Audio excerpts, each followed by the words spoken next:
All right, we'd like to start with a number of subjects that we had outlined to you previously. They were pretty general in their area, but we've selected to first talk about taxes. And we've noted that there's been a recent increase in water and sewer tax or costs, and we're uncertain of what the reason for that is. And we speculate that do the new special taxing districts contribute to that cost, or what have you? May we turn to Mr. Paget to address that question? Okay, I think that's kind of a general question. I think what people should look at are there actual taxes here in Bowie. For instance, a neighbor lives behind me in a 4-bedroom colonial with an addition. Her city taxes are $371 a year, and that provides all of the city services, including our dual trash pickups, our recycling pickups, etc. I believe that given the services that the city of Bowie offers, that our municipal taxes are not that bad, to tell you the truth. Well, that didn't quite answer the question. Mr. Dahms, you want to try it? Yes, sir. The question was the water and sewer rates. People have noticed that their water and sewer bills are escalating.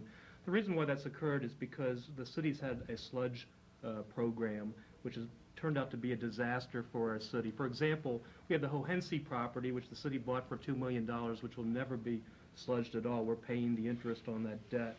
And the city's gone out and bought several other farm sites.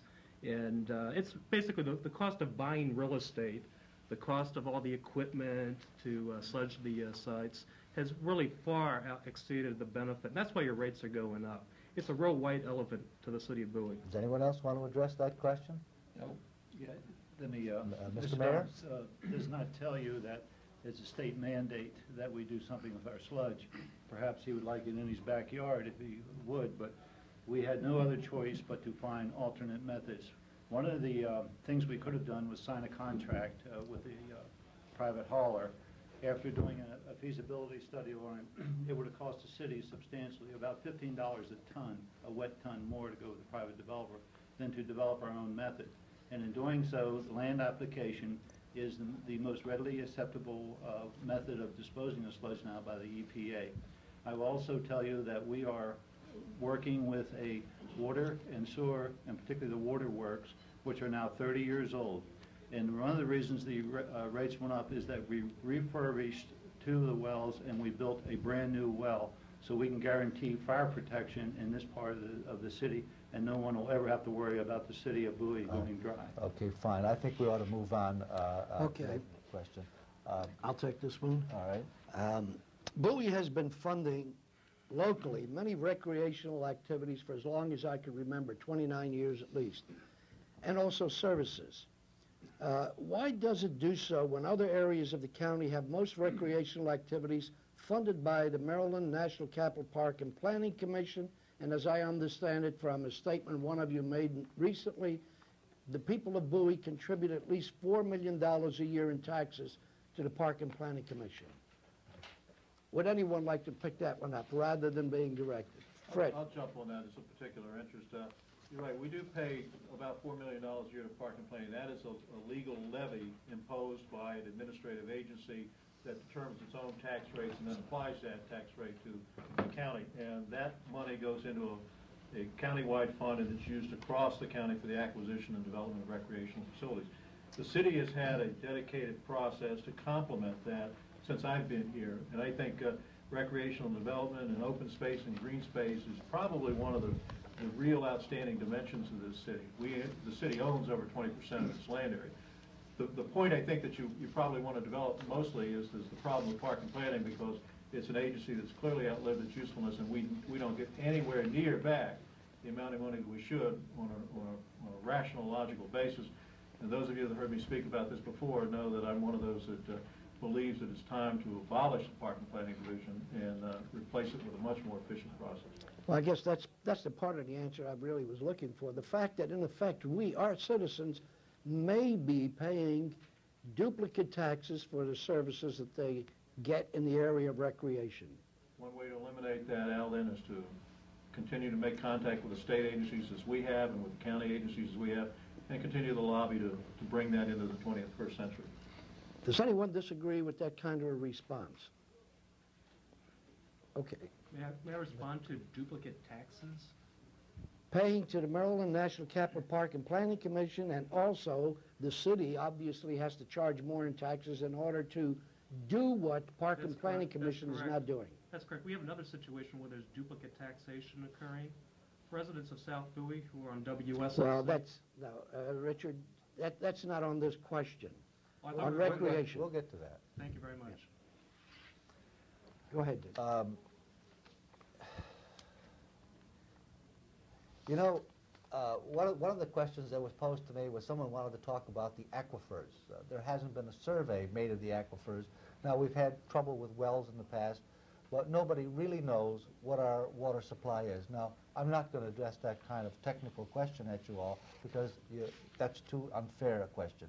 But what I do want to address is what kind of planning does the city, or would you, as the challengers, inaugurate to make sure that the city replaces or is in place for replacing its infrastructure? Is there a comprehensive plan? And if not, what would you propose as a comprehensive plan to replace those things that the city needs? And anyone want to volunteer for that, or I'll select somebody? Mr. Twigger, go ahead. That one, Dick. First of all, I think in the water area, in terms of the wells, they have been now placed on a rotation basis. They have virtually all been replaced. I believe there's one left to be replaced. I know that Charlie Moore has done an excellent job in terms of scheduling the various equipment. The larger pieces of equipment have been scheduled for replacement on a longer term. The smaller equipment, of course, on a shorter term. Well, I mean, I don't want to use that just as a single example, but there are other infrastructure problems within the city that need to be addressed. Sewer also. Well, would you like to talk to that, Mr. Oliver? Well, I'm sure that the city has some program of regular inspections to prevent damage that might be minor through those inspections. I assume that's going on. If not, we should start a program, particularly on sewer, because high storm conditions could cause it to change overnight. If there was slight damage, it could be repaired and prevented. I imagine Public Works is doing that. If not, we should. Well, do we know? Does anyone know for sure exactly what's going on? Mr. Dahms. We need a fresh pair of eyeballs to look at all aspects of the city's operations. In fact, one new area in our reorganization plan is a function called operations analysis, which will look at studies like that, pay comparability type studies. But one thing we won't be doing is all these feasibility studies, like the $20,000 feasibility study that we did for the ice rink. And while we were studying the ice rink, the Washington Capitals went to Odenton. Mr. I'd yes. like to respond. Yes, Mr. Mayor. Let me talk about what is the most important part of this that we do is provide services. And in the providing of services, we do have a contingency plan with both the water and sewer. And for instance, there is a $250,000 contingency fund in the water program right now, just in case of any kind of a national or local emergency, whatever happens. But there is also, what is very important to this community, is the delivery of the trash system.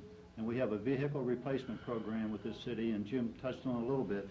Every vehicle and every piece of equipment owned by this city has a lifespan, and that lifespan is graded, and every year funds are put away.